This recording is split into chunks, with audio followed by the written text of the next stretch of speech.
여러분 성경에 보면 경배라는 단어가 참 많이 나옵니다. 네, 구약 성경에 보면 70회 정도 나오고요. 그리고 신약 성경에 보면 60회 정도가 나옵니다. 그런데 이 경배라는 단어를 다 찾아보게 되면 다 하나님께 경배할 때 쓰이는 단어가 바로 이 경배하다라는 단어입니다. 이 경배하다는 단어가 신약 성경에는 이 프로스퀴네오라는 단어인데요. 누구누구를 향해서 입맞추다라는 뜻입니다. 온전히 하나님을 향해서 온전히 마음을 다하다라는 의미가 바로 이 경배라는 단어입니다. 그리고 구약 성경에 보니까 샤하라는 단어인데 구부리다, 엎드리다 이런 뜻이더라고요. 그러니까 이 경배하다라는 것은 무슨 이야기입니까? 온 마음을 다하여 엎드려 경배하다. 바로 그런 의미입니다. 여러분 이게 경배라는 단어가 하나님께만 사용되는 단어라면 당연히 하나님의 백성들이 하나님께 경배할 때만 사용해야 할 것처럼 보이죠. 자, 그런데 오늘 본문에 보니까 신약성경 마태복음을 시작하면서 누가 경배하는 게 나와요? 동방박사들이 경배하는 게 나온단 말이에요. 그동안은 그냥 스쳐 지나갔었는데 오늘은 성탄 메시지를 준비하면서 왜 하필 동방박사들이 하나님을 모르는 이방인들 아니었습니까? 바벨론의 점성술가들이었잖아요. 이 점치는 자리였단 말이에요. 왜 이 동방박사들의 경배를 이 신약성경을 시작하면서 가장 먼저 소개하고 있을까 궁금했어요. 기도하는 가운데 어떤 영적인 그런 마음을 주셨는데 그 영적인 깨달음을 주셨는데 당시 자신들이 하나님의 백성들이라고 자부하던 사람들이 많이 있었잖아요. 율법학자들도 있었죠. 바리새인들도 있었고 사두개인들, 서기관들도 있었고 일반 유대인들도 있었고 제사장들도 있었잖아요. 그들도 나름대로 하나님을 경배한다고 하는 그런 자들 아니었습니까? 그동안 하나님께 제사를 드려왔던 자들 아닙니까? 구약성경도 쭉 보면. 그런데 왜 하필 이들이 하나님을 경배하는 것을 가장 먼저 말씀하지 않으시고 이방인 중에 점성술가들이었던 이 동방박사들의 경배를 가장 먼저 이렇게 소개를 하고 있느냐? 그 이유가 뭔지 아십니까?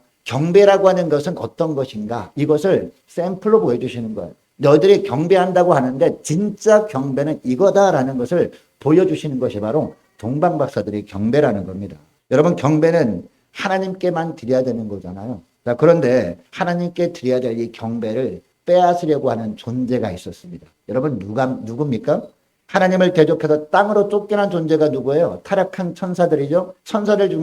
타락한 천사들 중에서 그 대장이 누구예요? 마귀잖아요, 마귀. 여러분이 사단이 땅으로 쫓겨난 이후에 가장 먼저 한 일이 뭘까요? 하나님이 지으신 첫사람을 찾아가서 죄를 짓도록 만드는 거예요. 여러분 가장 먼저 하나님께서 우리 인류에게 주신 법이 뭐예요? 선악을 알게 한 나무 열매를 먹지 말라 이것 아닙니까? 우리가 다 알잖아요. 하나님께서 사람을 만드신 다음에 에덴 동산을 창설하시고 사람을 거기에 두게 하셨잖아요. 그러면서 하나님의 법을 주셨단 말이에요. 동산 중앙에 선악을 알게 한 나무하고 또 어떤 나무가 있어요? 생명나무가 있습니다. 그리고서 하나님이 법을 주셨습니다. 이 선악을 알게 한 나무의 열매는 먹지 말라. 먹는 날에는 정령 죽으리라 라고 한단 말이에요. 죽음이 뭐예요? 여기서 죽음은. 분리라는 개념이 있잖아요. 그죠? 우리가 잘 압니다. 여러분 근데 이 법을 어기도록 누가 찾아와요? 이처럼 땅에 쫓겨난 천사장이 찾아와가 유혹한단 말이죠. 이 마귀가 유혹합니다. 뭐라고 유혹합니까? 말씀을 살짝 바꿔가 유혹하죠. 유혹하니까 그만 넘어가 버렸어요. 이 하와가. 그 유혹을 딱 받고 나서 그 이전까지는 선악을 알게 한 나무의 열매를 보면 아 저거는 먹으면 안 되는구나. 하나님의 말씀하실 때라고 하면서 그 법을 잘 지켜왔단 말이죠. 근데 마귀가 딱 유혹하는 순간부터 그 나무를 보니까 다르게 보이는 거예요. 어떻게 보였어요? 먹음직해 보였어요. 보암직해 보였어요. 탐스럽기까지 하게 보였어요. 그러면서 어때요?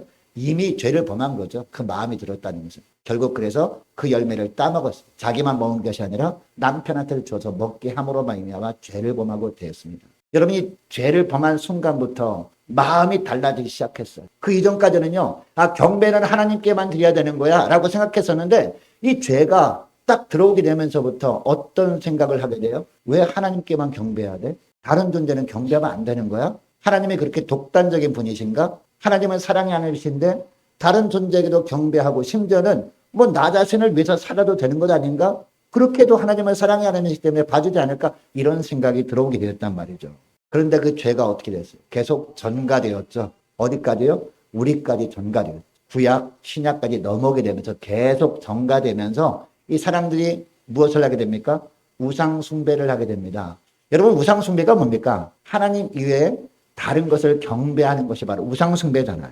여러분 하나님께서 이 아브라함의 자손이 이스라엘 백성들에게 간절히 원했던 건 뭘까요? 하나님만을 경배하면 내가 너희 하나님이 되겠다. 내가 너희들 도와주겠다. 내가 너희들과 영원히 함께하겠다라고 말씀한 게 이게 언약 아닙니까? 근데 이스라엘 백성들이 언약을 깨버렸단 말이에요. 그래서 어떻게 합니까? 이스라엘 백성들이 그 나라를 잃게 만들어 버리시죠. 그게 남유다 북이스라엘 백성들이 멸망하고 바벨론의 멸망과 400년 동안 살게 되었죠. 400년 지난 다음에 오신 분이 누구예요? 바로 예수님이 오신 게 바로 오늘 본문의 말씀이라는 것이죠.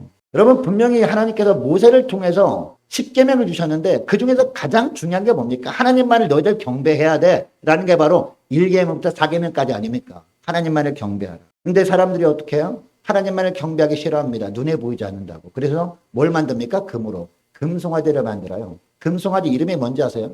옛날에 여러분 만년필 중에서 아피스 만년필 있었잖아요. 그 아피스가 바로 금송아지라는 뜻이거든요. 금송아지 이름이 아피스입니다. 모르셨죠? 이 아피스가 바로 금송아지 신이라는 뜻이에요. 계속해서 우상 숭배를 하지 말라고 선지자를 통해서 했지만 말씀을 전했지만 사람들이 듣지 않고 계속해서 이 금송아지 우상도 숭배하고 바알도 숭배하고 아세라도 숭배하고 아스타로도 숭배하고 수많은 우상들을 숭배합니다. 그래서 보다 못해서 하나님이 징계를 하시는데 나라를 잃게 하셨단 말이에요. 그래서 400년이 지난 이후에 예수님이 태어나신 겁니다.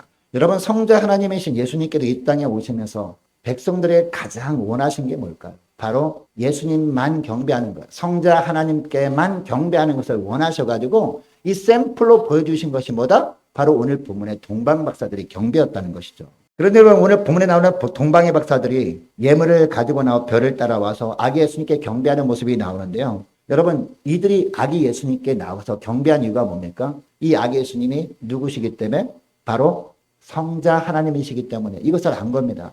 여러분 성자 하나님께서 성부 하나님의 보내심을 받고 이 땅에서 자신의 생명을 던지시고 우리를 살리시기 위해서 사람으로 이 땅에 오신 날이 바로 성탄절인 거 우리가 다 알잖아요. 그래서 예수님의 탄생을 뭐라고 합니까? 성탄이라고 하는 겁니다. 거룩한 탄생이라고 하는 거예요. 자 오늘 본문에는요 박사들이 예수님을 경배하는 광경이 나오는데 여러분 이 박사들이 예수님을 경배하는 광경을 통해서 우리가 어떻게 하는 것이 경배인가라는 것을 주님이 말씀하고 있는데요. 여러분 어떻게 하는 것이 경배입니까? 우리 주님께 나오지만 자원하는 마음으로 나오는 거예요. 자원하는 마음. 그리고 기쁨으로 나오는 겁니다. 여러분 박사들을 한번 생각해 보자고요. 어느 날 천체를 연구하고 있었는데 생전 듣도 보도 못한 별이 하늘에 떠 있는 거예요. 근데 그 별이요 1등성도 아니라 1등성보다도 훨씬 더 밝은 빛을 띠는데 그 별이 움직이는 거예요.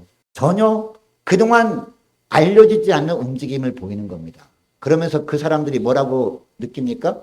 이거는 왕이 태어나는 것을 상징하는 별이다라고 하면서 가만히 이렇게 보고 있는데 어느 날 그 별이 어디로 움직여요? 자꾸 서쪽으로 움직이는 겁니다. 서쪽으로. 그러면서 그 박사들이 어떻게 합니까?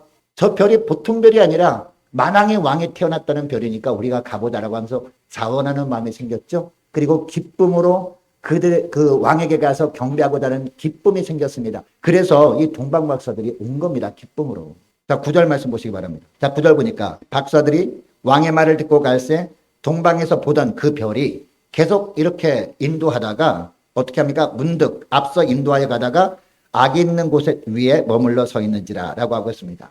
여러분 본문에 나오는 동방박사들 이름이 나오지 않잖아요. 물론 전설은 있습니다. 이 동방박사 3명의 이름이 뭐뭐뭐다라는 전설은 있어요. 전설은 있는데 성경 말씀은 전혀 나오지 않아요. 동방박사들 이름은. 그리고 박사들이 몇 명인지도 나오지 않습니다. 근데 많은 사람들이 뭐 동방박사 세 사람 아닌가? 찬송가도 나오니까 라고 하는데 이 예물을 3가지 드렸기 때문에 3사람이라고 추정하는 것이지 3사람이다라고 분명히 성경에 나오잖아요.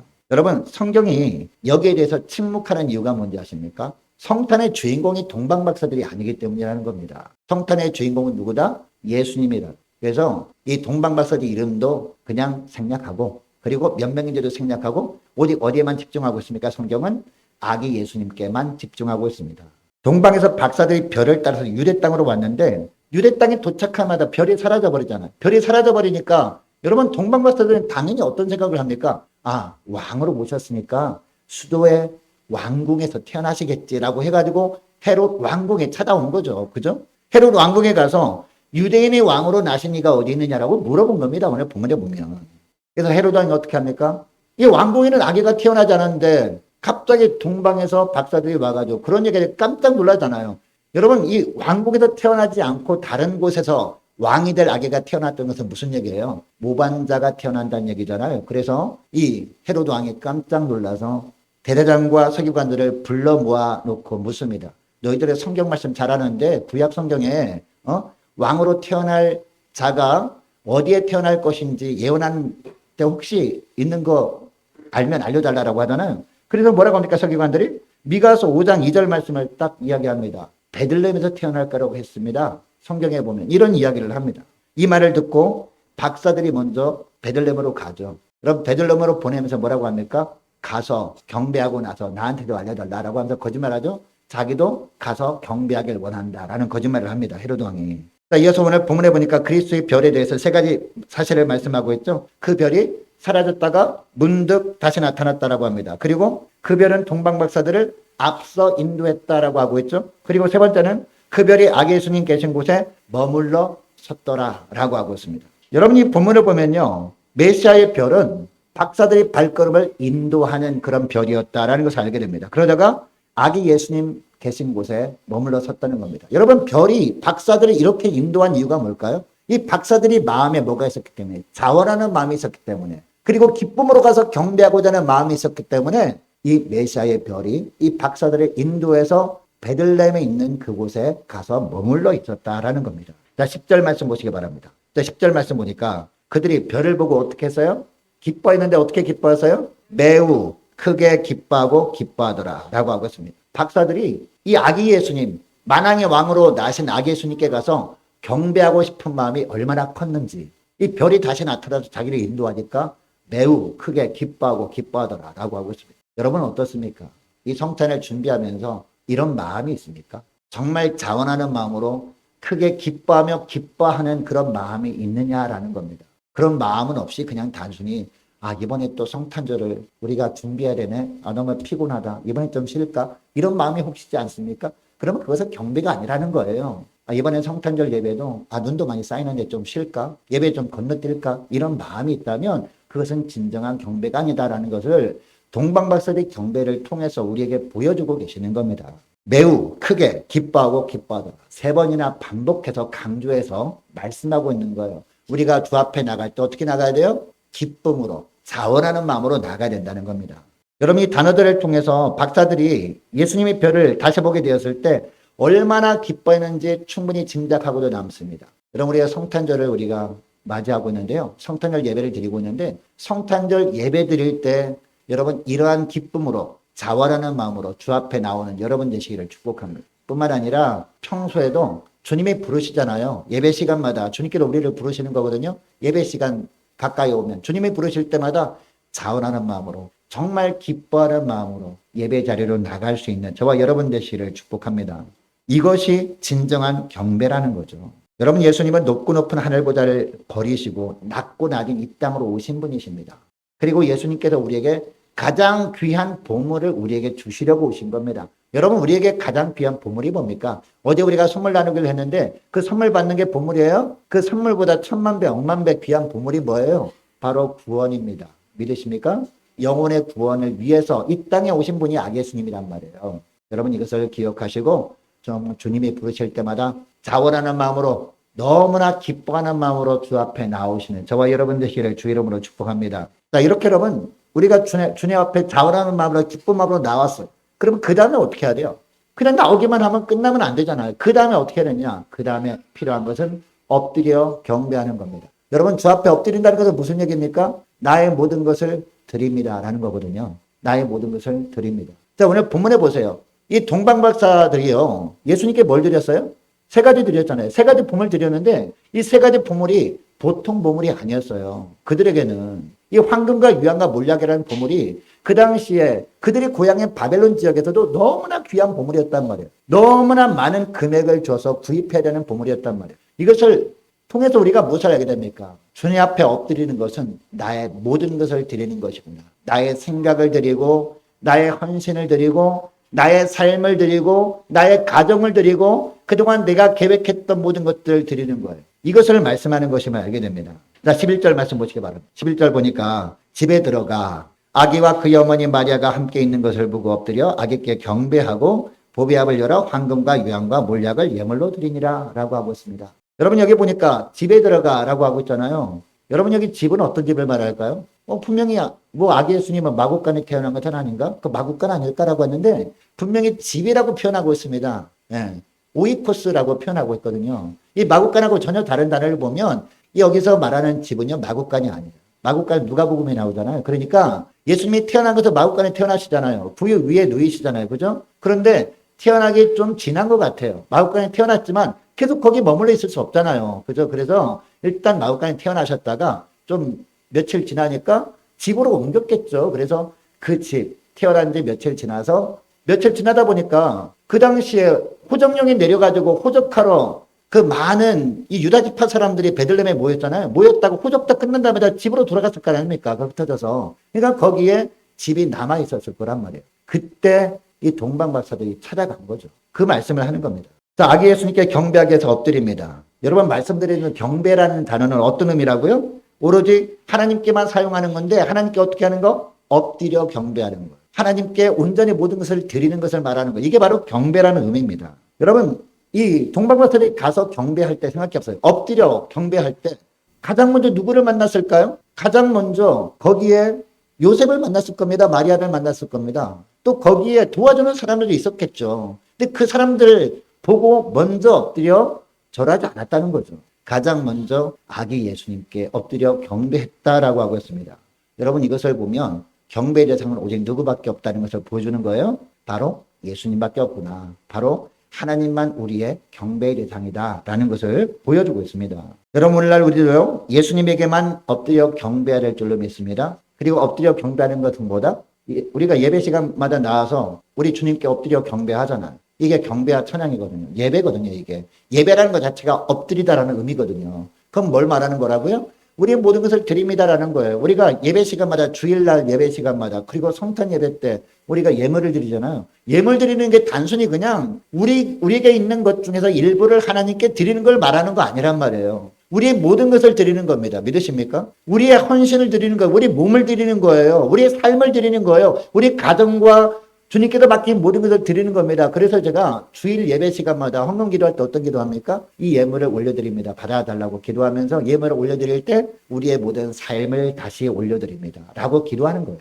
우리의 모든 인생을 올려드립니다. 라고 하는 겁니다. 이게 바로 뭐다? 경배의 진정한 의미라는 것을 믿으시기 바랍니다. 이처럼 여러분 이 동방박사들이요 이런 마음으로 자신들의 모든 헌신을 올려드리는 마음으로 황금과 유향과 몰약을 드렸습니다. 근데 여러분 이들이 이 황금과 유향과 몰약이 어떤 의미라는 것을 알고서 드렸을까요? 잘 몰랐을 것 아닙니까? 이들이 하나님을 알지도 못했던 사람들인데 그죠? 자 그런데 이들이 이런 마음으로 만왕의 왕 대신 아기 예수님께 엎드려 경배하면서 황금과 유향과 몰약을 드렸더니 최선의 것으로 최고의 것으로 드렸더니 이 황금과 유향과 몰약의 진정한 의미로 주님께서 받아주셨다는 겁니다. 여러분 황금의 의미가 뭡니까? 황금의 의미는 왕권을 말하는 거죠. 자 그리고 유향의 의미는 뭘까요? 유향은 바로 신성을 의미하는 겁니다. 그리고 몰약은요. 몰약은 바로 인성을 의미하는 거예요. 무슨 얘기예요? 황금과 유향과 몰약을 드렸다는 것은 이 땅에 오신 아기 예수님 어떤 분이다? 만왕의 왕으로 오셨는데 그분은 어떤 분이다? 참 하나님이시고 참 신이신 주님이시다라는 거죠. 이런 의미로 올려드린 것으로 주님이 받아주셨다라는 겁니다. 그리고 이것을 통해서 우리는 알게 되는 거죠. 우리가 예수 믿고 난 다음에 우리가 믿는 예수님은 어떤 분이라고 알게 돼요? 예수님은 참 신이시고 참 하나님이시고 참 인간이셨구나. 인성과 신성을 동시에 갖고 계신 만왕의 왕이시구나라는 것을 우리가 알게 되는 것이죠. 여러분 역대상 16장 29절 말씀에 보면 이런 말씀을 합니다. 여호와의 이름에 합당한 영광을 그에게 돌릴지어다 라고 하면서요 무슨 말씀하냐면 제물을 들고 그 앞에 들어갈지어다 아름답고 거룩한 것으로 여호와께 경배할지어다 라고 합니다. 여러분 여기에 제물을 들고 그 앞에 나갈지어다 라는 것은 그냥 하나님께 단순히 그냥 헌금을 드리라 돈을 좀 드리라 라는 의미가 아니란 말이에요. 무슨 얘기예요? 우리의 헌신을 드리라 우리의 모든 것을 드리라. 왜요? 예수 믿는 순간부터 우리 안에 누가 사셔요? 주님이 사시잖아요. 그래서 내 안에 내가 사는 것이 아니라 오직 내 안에 그리스도께서 사시는 삶을 사는 거란 말이에요. 이것을 신앙으로 고백하는 게 뭐예요? 이게 바로 헌금 시간이거든요. 그러니까 많은 사람들이 헌금 시간을 오해하는데 그게 아닙니다. 하나님께 모든 것을 드림으로 말미암아 그럼 하나님이 받으시면 하나님의 것이 되잖아요. 그렇기 때문에 그것을 받으시면 그 마음을 받으시면 그 신앙 고백을 받으시면 주님의 뜻대로 가장 선한 길로 인도하시는 거예요. 하나님께 드리지도 않고서 하나님 주님이 뜻대로 가장 좋은 것으로 인도해달라고 기도하는 것은 잘못된 것이죠. 그러니까 바로 경배의 의미가 바로 이겁니다. 하나님께 엎드리는 게 바로 이런 의미라는 것이죠. 여러분, 예수님은 우리를 위해서 자신의 목숨까지 아낌없이 주셨어요. 그리고 물과 피까지 다 쏟으셨습니다. 누구를 위해서? 나를 위해서. 저와 여러분을 위해서. 주님은 다 주셨는데 우리는 어떻게 해야 됩니까? 주 앞에 나올 때마다 엎드릴 때 철저하게 엎드리시기를 축복합니다. 주님께 온전한 헌신을 드릴 수 있기를 축복합니다. 황금과 유향과 몰약을 드릴 수 있기를 축복합니다. 그러면 그것을 받으시고 주님께서 우리의 삶을 주님이 보시기에 가장 아름다운 길로, 가장 합당한 길로, 가장 좋은 길로 인도하시는 주님이신 줄 믿으시기 바랍니다. 자, 그러면 예수님께 이렇게 엎드렸어. 자, 엎드리면 그걸로 끝내면 됩니까? 그 엎드린 다음에 앞으로 나머지 삶은 주님이 알아서 해주세요 라고 하면 알아서 해주세요? 아닙니다. 우리가 해야 될 것이 있다는 겁니다. 엎드립니다. 그러면 주님께서 우리에게 말씀으로 응답해 주시죠. 말씀하시면 어떻게 해야 돼요? 그 다음에는 그 말씀하신 대로 우리가 따라가야 될 거 아닙니까? 이게 중요하다는 겁니다. 말씀하시면 주님의 말씀하시는 건 제가 잘 알아듣겠는데요. 제 생각은 다르거든요 라고 하면서 전혀 엉뚱한 길로 가면 안 된다는 겁니다. 주님이 예비하신 축복을 못 받는 거예요. 할렐루야. 우리가 주 앞에 나와 경배와 찬양을 올려드리잖아요. 예배를 드리면 우리가 드리면 주님께서 받아주시고 주님께서 우리에게 주시는 게 뭡니까? 말씀의 은혜를 주십니다. 말씀의 은혜를 주시면 어떻게 하죠? 우리는 그 말씀의 은혜를 주신 대로 우리가 따라가야 될 거 아닙니까? 그래야 주님께서 예비하신 은혜를 우리가 누리며 살아갈 수 있는 것이죠. 이겁니다, 여러분. 우리가 주 앞에 나와 엎드려서 경배했다면 그 다음에 따라가는 것이 뭐예요? 당연히 따르는 것이 순종이라는 겁니다. 이 동방박사들의 삶을 통해서 이것을 보여주고 있다는 것이죠. 자, 12절 말씀 보시기 바랍니다. 자, 12절 말씀 보면 그들은 꿈에 헤롯에게로 돌아가지 말라 지시하심을 받아 다른 길로 고국에 돌아가니라 라고 하고 있습니다. 여러분, 그 당시 이 박사들은요 밤에 여행을 했다라고 합니다. 낮에는 너무 더우니까 보통 밤에 이렇게 움직였나 봐요. 그래서 동방박사들도 밤에 예루살렘을 떠났던 것이죠. 자, 그들은 밤하늘에 떠있는 메시아의 별을 따라서 왔잖아요. 별을 따라 왔다는 것은 밤에 여행을 했구나라는 것을 알게 됩니다. 낮에는 별이 안 보이잖아요. 그죠? 그래서 밤에 주로 이동한 거죠. 낮에는 너무 더우니까. 자, 우리나라가 여름에 보면 보통 한 37도만 돼도 너무 덥잖아요. 근데 중동 지방은요, 가면은, 물론 뭐 건조하긴 하지만, 기온 보면은요, 45도. 제가 중동 지역에 갔을 때 있거든요. 그때 보니까 49도 이렇게 되더라고요. 밖에 다닐 수가 없어요. 그늘에 딱 뜨면 시원해요. 근데 밖에 나오면 너무 더워요. 그러니까 낮엔 다닐 수 없는 거예요. 그래서 밤에 다녔던 것이죠. 그 별이 인도하는 대로 예수님이 탄생하신 베들레헴으로 간 겁니다. 베들레헴은요, 예루살렘에서 한 10km 정도밖에 안 떨어져 있거든요, 남쪽으로. 걸어가더라도 두세 시간 정도면 충분히 갈 수 있는 그런 거리입니다. 그러므로 이 동방박사들은 이른 밤에 아기 예수님을 만나서 경배할 수 있었을 겁니다. 밤에 출발했다 할지라도. 이제 그들은 여행의 목적을 달성했습니다. 그들은 평안한 심정으로 잠들었을 겁니다. 여러분, 그 당시에는 성경이 완성된 시대가 아니었잖아요. 오늘날은 성경 66권이 완성된 시대이기 때문에 우리 주님은 어떻게 계시하십니까? 우리에게 보통 말씀으로 계시를 하시죠. 그죠? 예배 시간 말씀을 통해서, 그리고 말씀을 통독할 때 우리가 말씀을 통해서 우리에게 계시하잖아요. 그 당시에는 말씀이 완성되기 전이었기 때문에 꿈을 통해서 계시할 때도 있었단 말이에요. 그리고 특별히 동방박사들은 하나님을 모르는 사람들이었잖아요. 율법을 모르는 사람들이었기 때문에 하나님께서 특별히 이 동방박사들이 엉뚱한 길로 가지 못하도록 해드리니까 어떻게 해야 될까요? 꿈을 통해서라도 계시를 하신 거예요. 꿈을 통해서 계시를 합니다. 뭐라고 합니까? 너희들 왔던 길로 돌아가지 말아라. 헤롯에게로 돌아가지 말라는 거죠. 헤롯이 뭐라고 했어요? 너희들 가서 아기 예수님께 경배하면 나에게도 와서 알려달라. 나도 가서 경배하기를 원하노라. 거짓말했잖아요. 죽여버리죠. 거짓말했잖아요. 그래서 이것을 미리 한 거죠. 사람들은 모릅니다. 그러나 하나님은 다 아십니다. 헤롯 왕의 그 마음속에 그 음흉한 생각까지 다 아시고 이제 아기 예수님을 보호하시기 위해서 다른 길로 가라고 지시한 겁니다. 여러분이 생각해보세요. 동방박사들은요, 하나님을 모르는 자들이었잖아요. 그렇기 때문에 꿈속에서 그런 꿈을 꿨다 할지라도 별 희한한 꿈이 다 있네 라고 하면서 무시해버리고 그래도 사람과의 약속을 지켜야지 라고 하면서 헤롯 왕에게 가서 말하고 돌아갔다고 생각해보세요. 큰일 날 거 아닙니까? 근데 여러분, 이 동방박사들 어떻게 합니까? 동방의 박사들 어떻게 해요? 지시하신 대로. 할렐루야. 이게 중요한 겁니다. 지시하신 대로. 이 꿈을 통해서 하나님께서 지시하신 대로 다른 길로 갔다라고 하고 있습니다. 이것을 왜 성경 말씀에 기록하게 하셨을까요? 이것이 바로 진정한 경배의 완성이라는 거예요. 또 이 말씀을 묵상하면서 그 당시의 지도를 제가 봤어요. 고대 근동 지도 봤더니 길들이 많이 있더라고요. 길들이 많이 있는데 남과 북으로 이어지는 길이 세 군데 있더라고요. 제가 어제 주일 예배 때 말씀드렸던 해변의 길이 있잖아요. 해변의 길이 있고, 그거는 뭐라고 했습니까? 무역로라고 했잖아요. 무역로가 있고, 그 다음에 중간 길이, 남과 북으로 쭉 이어진 중간 길이 바로 족장의 길입니다. 족장의 길은 베들레헴을 통과하는 길이에요. 베들레헴 통과하고 예루살렘 통과하고 이런 길이고, 그 다음에 또 하나 길이 있는데 왕의 대로라고 있어요. 요단 동편 쪽으로 해서 왕의 대로. 이 왕들만 다니는 길입니다. 여러분 스바 여왕에 솔로몬 찾아갔던 거 아시죠? 스바 여왕하니까 왕의 대로로 갔겠죠. 솔로몬 왕에게 갔겠죠. 그죠? 왕의 대로가 있습니다.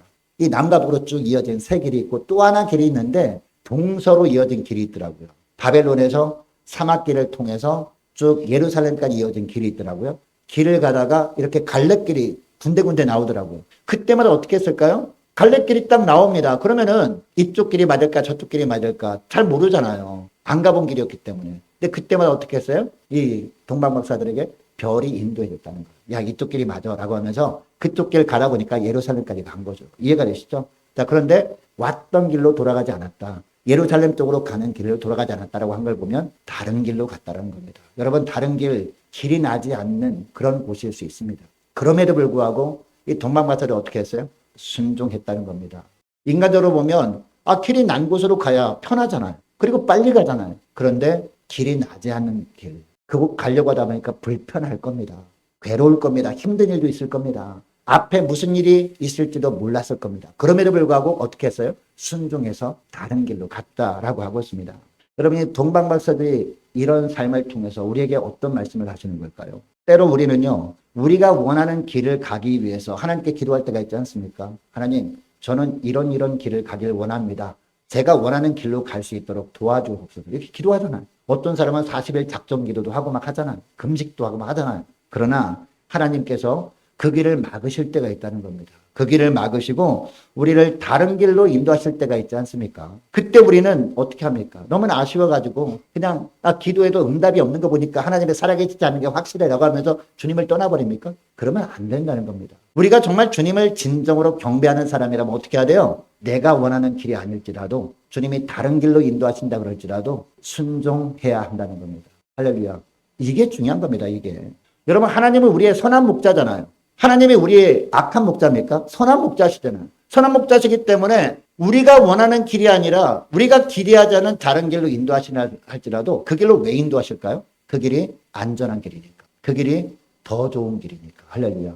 그래서 다른 길로 인도하실 때가 있다는 거예요. 그래서 침묵하실 때가 있다니까요. 따라서 하나님이 우리를 어떤 길로 인도하셨는지 우리는 어떻게 해야 돼요? 늘 순종함으로. 그리고 또 어떻게 해야 돼요? 감사함으로. 그 길을 걸어가야만 하는 겁니다. 이게 바로 하나님만을 경배하는 자의 삶이어야 한다라는 겁니다. 그 길로 가다 보면 물론 사망의 음침한 골짜기 다닐 때도 있죠. 그때도 하나님은 어떻게 하십니까? 우리와 함께 하십니다. 할렐루야. 우리를 붙들어 주십니다. 결국에는 그 길로 쭉 가다 보면요. 주님께로 우리를 붙드셔서 선한 길로 인도하셔서 그 길 끝에 가보니까 뭐가 있어요? 푸른 초장과 쉴만한 물가가 있는 겁니다. 할렐루야. 이게 바로 진정한 경배자의 모습이다 라고 말씀하는 겁니다.